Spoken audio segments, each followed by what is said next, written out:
It's Real Fit Radio with B and J.LOU. If this is your first time listening, welcome. And if you're a returning listener, welcome back. Good morning, good afternoon, good evening. Are you fighting for someone who loves you, or are you fighting for someone to love you? Arcades. That's deep. When you said that, all I can think of is, I can't be the one you love. I don't even know if that's the right line, but I don't know why I'm thinking of that. Kevin Gates. I don't know why. You guys, I'm so sleepy. I'm so tired. But that's when you said that, all I kept, is that the line? Yeah. I can't be the one you love. Why? Why? No, I'm not the only one. Yeah, I need a nap. That's deep, though, because I think some people, that's a topic in itself right there, man. Yeah. Sometimes it's like, yeah, I'm going to make him do this. He's going to do it. Wait a minute. Every time I talk to you, talking about making this dude do something. Are you making him be with you? Yeah, Are you trying to make him the man that you want in your life? Or does he want to be in your life? Like, I'm not here to try to make you do anything or be anything. Yeah, hopefully that's no good. It was like that when we met, and that was what the attraction stemmed from. We can sharpen each other. Iron sharpens iron. We can get better together, but I'm not trying to come in and create a whole different man. Build-A-Bear. You took the word right out of my mouth. No, thank you. No, thank you. Build-A-Bear. Well, I need you to love me. You're gonna love me. Oh. No? No. All right. Bet. Need to work on that. Well, this doesn't tie into it, but kind of, I don't know. I feel like it does in a sense. Helping versus handicapping. At what point are you handicapping someone? Are you allowing someone to handicap you? And sometimes you can keep saying, I need some help. And it's like, no, your ass is just lazy. They already showed you how to do this. You know what you need to do. Get up off your butt and go do it. But you keep coming back with a whole notebook of notes. I still don't get it. Could you help me with this chapter? You remember in school, the person had you pretty much doing their work. I know you told me to do it this way. Can you show me again? And you end up doing the problem. Or was that just me? No. Yeah, that was me too. I had some AP classes, and I kind of would pick up on it when it's like I'm actually doing the work. You know, because I don't know how many times I can show you without actually doing it. But yeah, that's where I'm at. I think there comes a point in time where you need to recognize when you're handicapping someone, or recognize when you are being lazy, or you are intentionally having somebody do something that you don't want to do. It's like, I'm going to have them do that. Underline, they'll say it's delegation, but it's not. You can do that. I'm delegating. No, the fuck you aren't. You know you should be doing that, and you just put it on somebody else's plate. You know, I can't do it. Yes, you can. You can do it. The other way they get you too is someone keeps doing it so wrong. You just do it yourself. And so you just do it yourself. But I think sometimes the person knows if they do like a messed up job of it. If you have one of the kids, I'm going to do the dishes messed up because I know she going to be mad. She's going to just stop. I'll do it. Don't worry about it. I got it. Because I know how I like it done. I'm going to do it. At that point, you're probably handicapping the person. They're going to have to learn. Do it again. I'm going to keep having you do them over again until you get it right. This is like your 12th time washing the dishes. You must like it because I'm not going to do it. I'm going to tell you didn't do it the right way. But I'm not going to handicap you by just doing it. I just can't. I can't. So, you know, that's pretty much just a general idea of what I wanted to have us talk about. Helping versus handicapping. Have you handicapped someone before? Have you had to catch yourself? Like, damn, I'm not helping at this point. Or have you been in a position before where you were allowing somebody to handicap you, you know, or you knew at some point, you know, they're not helping me. Let me stop this because you're going to make it to where I can't do it. And I'm always having you do this for me. Man, this one is dope. Nah, I definitely been on that end where I've continued to assist. And at some point it was like, oh man, I just created a damn monster. because it's like, it's hard to relinquish control when you like stuff done a certain way. I don't know how many times I got in terms of, can you show me how to do this again? But I've definitely been bamboozled multiple times with, I'm gonna fuck this shit up on purpose because he got OCD and he gonna want this done the right way, and so let me do it that way. Yeah, so I've definitely been had on that several different times. And it's interesting because there are flags for both techniques that people use. The one with can you show me how to do this again? That one, it took a while for me to figure out, but I know now. And I think you helped me with this one.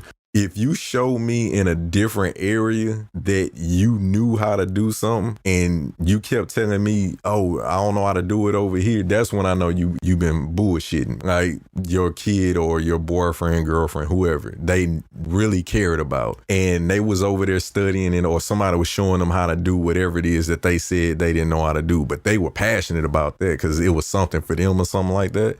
You can, in that moment, pay attention to it. Because if they don't need to be told multiple times how to do that, and then they come at you with some shit that they really don't care about, or maybe it doesn't affect them, but you want them to know how to do it, and they be like, can you show me again? And it's like, dude, I'm gonna show you again, or girl, I'm gonna show you again. Now you know they kind of got on some bullshit. It's like, oh, you showed me you can lift that weight before. Your ass is, no, you gonna do this one. Even if you fuck it up, okay, go ahead. I'm not touching it. Because at some point it's gonna come to a head, and you know, that one-sidedness of doing everything, and then you're not gonna be there forever, whether it's like a breakup or death or whatever. At some point they're gonna have to do that themselves, or they're gonna have to find them another patsy, and it's gonna be harder to find another patsy than it is learning how to do it yourself. And who wants to depend on somebody to do whatever this task is? So that's why I can't really look on my end where I felt like I was being handicapped, because I always wanted to know how to do it. So in the event that you was not here, even with certain things that I wasn't trying to learn, I learned how to do it just by looking, because it's like, oh, that look easy, or it may not be as easy as they're making it, but I can do at least a lower level of it to where I can accomplish it and get something done if you were not here. It may not be to your standard. Like, case in point, I know B is amazing when it comes to finding hotels and flight bookings, things like that for vacations or business. And I'm not the best at finding deals, like on certain things with that particular stuff, because I can't get better at it, but because I'm lazy and I don't want to do all that fucking haggling and searching and calling and asking questions, and that shit is just, it just looks tedious. But I've watched B enough to, any event, if I wanted to get a room and book a flight, I would know how to do it because I saw her do it enough. Now, I won't say that I do it to her degree, but I have the foundation of how to get some good prices as opposed to what I would have got had I not seen the technique of what she used to do it. So me personally, I've never felt like I put myself in a position to be handicapped. I sought out the information for myself and watched and studied, so I wouldn't be put in a position to do that, because I'm kind of like that hands-on dude. But to tackle that other one, I'ma fuck it up on purpose, that one for me, I still necessarily know the red flags to that one right offhand for myself. Like, you might know some of the red flags, or like, wait a minute, let me put some caution tape on this shit, because you done did this a whole bunch of times. So I guess maybe you can use the same technique you would use when somebody say, can you show me again? If they studying how to do something and they get that right, and it's like, oh, you just keep fucking up over here because you want to keep fucking up. So maybe the same technique that I use to decipher whether somebody is on some bullshit with, can you show me again, can actually be used on the, I'm gonna just keep messing it up on purpose. I think you just gotta observe and can't be a loop. No, I agree. I think that your spider senses will let you know this is some bullshit. Or you just kind of know, like, I'm not doing this again. You gonna take notes because this is not happening anymore.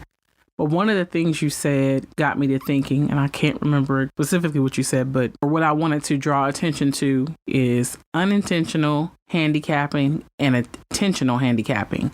There are people that will unintentionally handicap you because of their not wanting to relinquish control, because of them wanting stuff done a certain way. And you got to be real careful with those types of people, because they'll jump in, I'll do it myself, but be mad when you continue to call them to do what they won't show you how to do on your own. So they've handicapped you and then they're mad about it.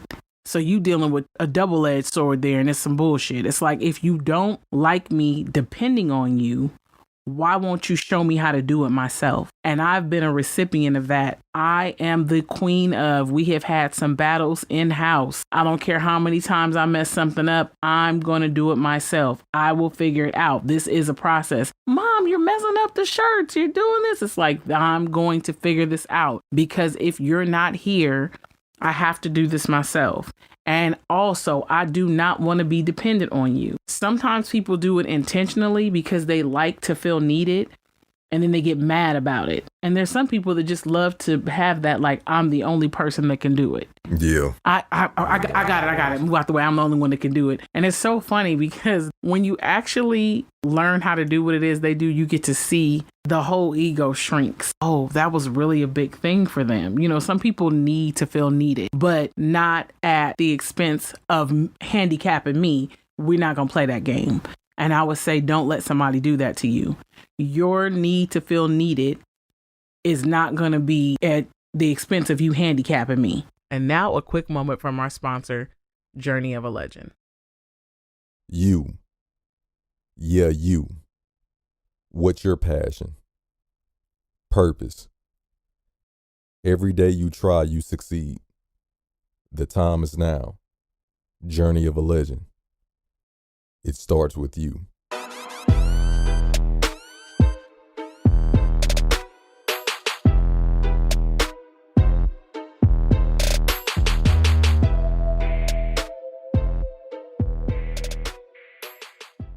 If you want to learn more or purchase merchandise, go to www.journeyofalegend.com. I want to feel needed, so I'm going to come in and I'm going to just print these docs and do this and do that. And as you're asking me, oh, how do you do it? You run through it so fast. If you need help again, just hit me. But then it takes me weeks to get a hold of you again, because you got your own life and stuff that you have to do. I'm delayed over here because I don't know how to do this thing myself. Some people are just smart and find somebody else to do it, or take themselves to school. You do it all the time. Something that you see, you don't know how to do it. You might pay for it and be like, I'm going to figure out how to do that myself. You know, and sometimes it's just a skill set that we don't have, we won't ever have, because that's just what someone else is really good at. Like you said, with, you know, booking the hotels, and that's very small, but I get what you're saying. Some people just are gifted in different areas, but just be aware of that. Somebody is playing you and you doing all the work and the heavy lifting, or someone is unintentionally or intentionally handicapping you with them helping you, air quote, you know, and you just have to keep calling them for the same help. I feel like a child, you know, I keep calling on you to do this. Can you show me how? I don't have time, but you have time to keep coming back. And you'll kind of see when people genuinely want to help. You start paying attention, you'll know when it's like, oh, this person likes to feel needed. Oh, this person is helping me and they're willing to, oh, well, you know what? We got to carve out some time because I don't have it now, but I'll try to show you how to do it. And if you don't get it, don't worry about it. I know a person that does it, you may pay a little money, but, you know, it'll save you some time if you can't get me. You know, like I told you, the spider senses, they go off. You know when it's some bullshit, but that helping versus handicapping. And I'm a firm believer. I don't play games. I'm not letting nobody handicap me. I'm either going to pay, I'm going to learn. Yeah, absolutely. You probably get that one where you're talking about what was the two words? Help? No, you said intentionally or unintentionally. Yeah. People probably experience the intentional handicap at work a lot. It's more unintentional people doing it, but it's that control factor. They're trying to hold on to the control of them wanting to be needed, that they're handicapping you. You're handicapped because they need to be the person that's doing it all. You know, and you said it does happen in jobs a lot. Yeah. Dang, you could have showed me how to do that. If the reports aren't in, well, Brian's the only one that does the reports, and you really watch one day and it's like that was it. Exactly. You could have showed me how to do this. We've been held up for weeks. They hitting me about reports because you've been out the office and now you back and I watch you click three keys. You could have sent that to me. I could have done that. Oh, it's not a problem. It's fine. No, we were behind when you were out, but they don't want to relinquish that control. You guys will catch it when someone does something real quick and walks off like, keep bothering me. You do me like that, I'll never ask you again. I will pay or I'm going to learn. You will not have me asking you again. I will rise to the occasion. Yeah, I don't think neither one of us were the type to just sit around and allow somebody to, too long at least, to be like that. Well, sometimes you'll do it because of time factors, just the timetable. You don't do it on purpose. You start working on something else and it's like, okay, well, when I get back to them again, because they can do that part, I got these things to do. And then you go try to get them again and it's like, okay, well, they still let me, I got this to do. You're either like, damn, I need to learn to do this myself, or I'm going to pay somebody to do this. There's got to be another way. Oh, yeah. And that's how I roll with it. And some people, they may not mind waiting. They may not want to spend the money nor do the legwork, but you're wasting time. Time is more valuable to me than money. Certain things I will definitely pay money for because of the asset of time. Like, yeah, I can learn this, but I don't have, even if I learned it, I don't have the time to put this on my plate to do on top of everything else that needs to get done. Mm-hmm. So time management. Yep, that's the gift and the curse about learning how to do stuff yourself. But you're pretty good at kind of identifying at some point where it's like, okay, the time it took me to do this, to learn to do it, even after you kind of satisfy that need to know, you're like, but I'm not about to do this. I did that shit with that mix and master. Yeah, it's like, you know what? I think it's the satisfaction of knowing I could do it. I don't feel like I don't know, I can do it. But the time it takes to do this, I'm going to pay who actually does this for a living, who's good at it. This is what they're passionate about. I'm willing to pay. Yep. I think that's just you and I are both alike in this area. Like, you're not going to play me where I don't know how to do something.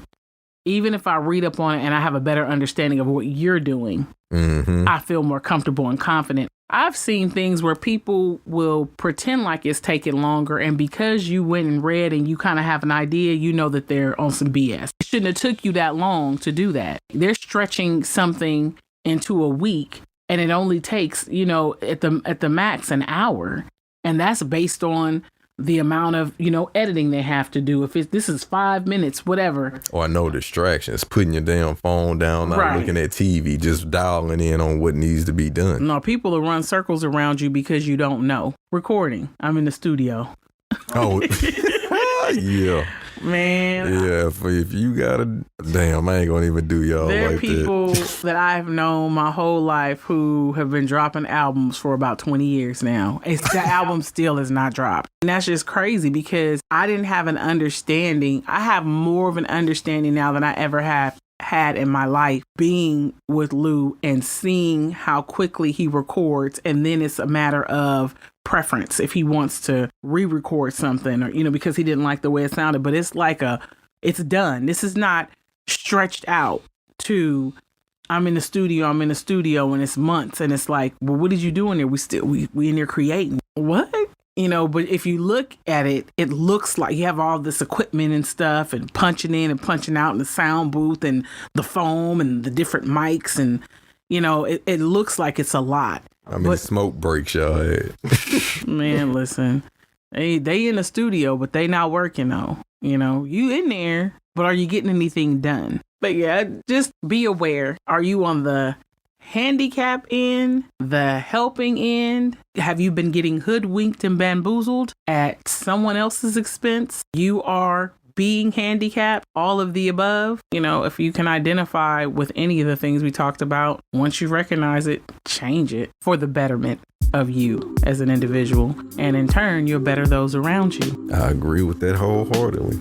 If you have any questions, comments, concerns, suggested topics, or you want to keep this conversation going, You can shoot us an email at realfitradio@gmail.com. Our podcast drops every Monday. You can catch a snippet on any of the latest ones on our Instagram at realfitradio. If you're not following us, you definitely should be. As always, we hope this inspired, impacted, or empowered someone. Until next time.